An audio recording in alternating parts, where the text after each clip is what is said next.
तीन बहनों की लालची भाभी।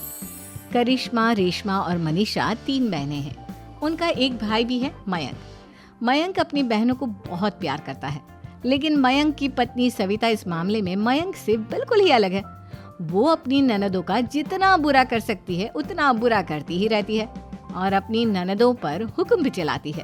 करिश्मा, करिश्मा, तुमने अभी तक नाश्ता नहीं बनाया? तुम्हारे भैया को ऑफिस जाने में देर हो रही है। हाँ भाभी, बस अभी बनाती हूँ। करिश्मा, तुम ये ढीलापन छोड़ दो। कल को पराए घर जाना है। वहाँ अगर तुम इस तरह से काम करोगी तो लोग क्या कहेंगे कि माँ ने और भाभी ने कुछ सिखाया नहीं। और तुम्हारी दोनों बहनें कहाँ है? अब रेशमा मार्केट गई है और मनीषा सो रही है। क्या? सुबह के 8 बज रहे हैं और ये महारानी अभी भी सो रही है? ये कहते हुए सविता अपनी सास दुर्गा देवी के पास जाती है। माँ जी, देख रही हो अपनी बेटियों के तौर तरीके? क्या हुआ बहू, सुबह सुबह क्या कर दिया मेरी बेटियों ने? अरे एक तो अभी अभी उठकर किचन में गई है, दूसरी सुबह सुबह बाहर चली गई और तीसरी अभी तक सो रही है। क्या करूं मैं इन तीनों का, मैं तो परेशान हो गई हूँ। जा जाकर उठा उसे और रेशमा से मैं बात करती हूँ। सविता सीधा मनीषा के कमरे में जाती है और उससे कहती है, महारानी जल्दी उठो, सूरज सर पर आ गया है। भाभी थोड़ी देर और सोने दो ना, मैं रात को लेट सोई थी। वो क्या ना, यूनिट टेस्ट चल रहे हैं। शराफत से उठती है या नहीं, या फिर पानी की भरी बाल्टी डालूं तेरे ऊपर? नहीं नहीं भाभी, मुझे बिस्तर में नहीं नहाना, उठती हूँ मैं। मनीषा जल्दी से उठकर बाथरूम में चली जाती है। सभी आराम से बैठकर नाश्ता कर रहे होते कि तभी रेशमा बाजार से हाथ में सामान लिए आ जाती है। रेशमा को देखते ही सविता उस पर बरस पड़ती है। लो, आ गई महारानी। ऐसा भी क्या सामान लाना था जो सुबह आंख मलते ही बाजार की तरफ रवाना हो गई? भाभी, कल आप ही तो चीख रही थी कि घर का सारा सामान मुझे ही लाना पड़ता है, घर में किसी को भी किसी काम से कोई लेना देना नहीं है। अब मैं बाजार जाकर सामान ले आई तो आपको इस बात से भी तकलीफ हो रही है? देख रही हो माँ जी, अपनी बेटी की जुबान कैंची से भी तेज चलती है। और मयंक, आप तो कुछ कहेंगे नहीं अपनी लाडली बहन को? रेशमा, अपनी भाभी से ऐसे बात नहीं करते। चलो माफी मांगो। भैया, मैं क्यों माफी मांगू?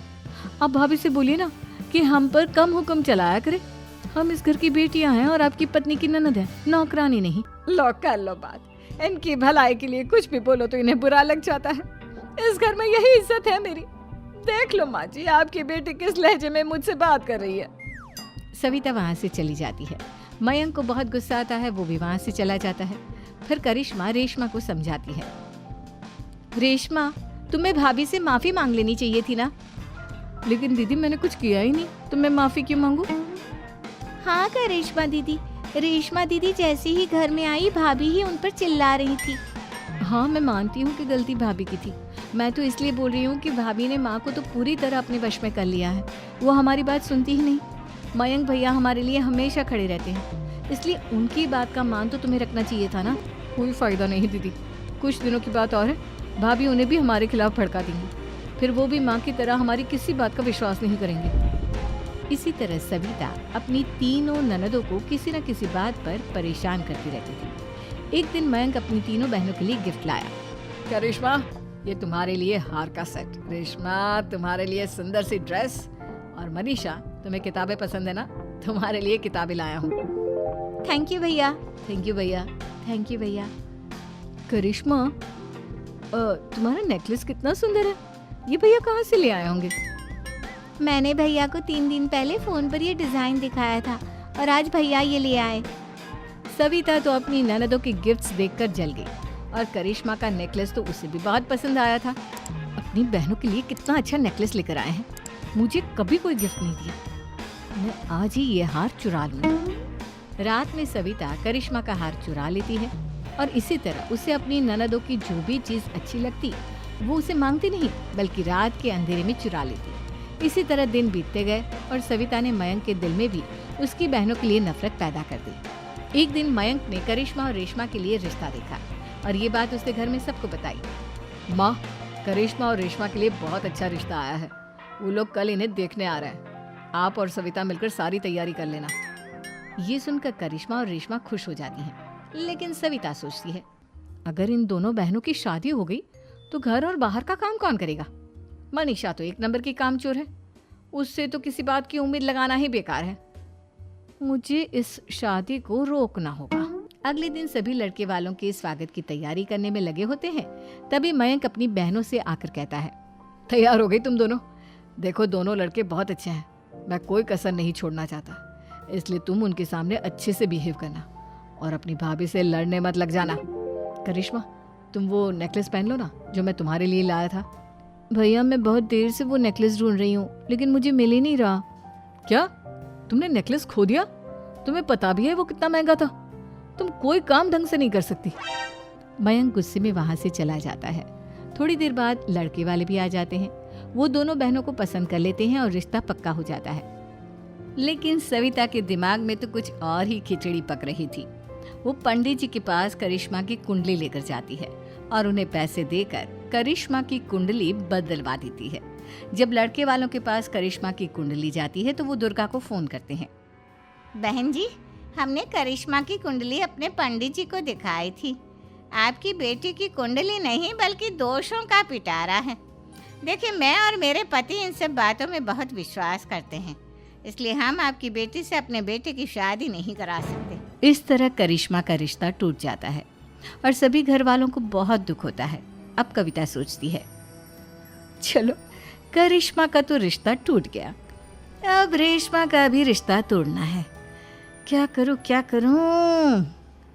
अब सविता आवाज बदलकर किसी अननोन नंबर से रेशमा के होने वाले ससुराल में फोन करती है।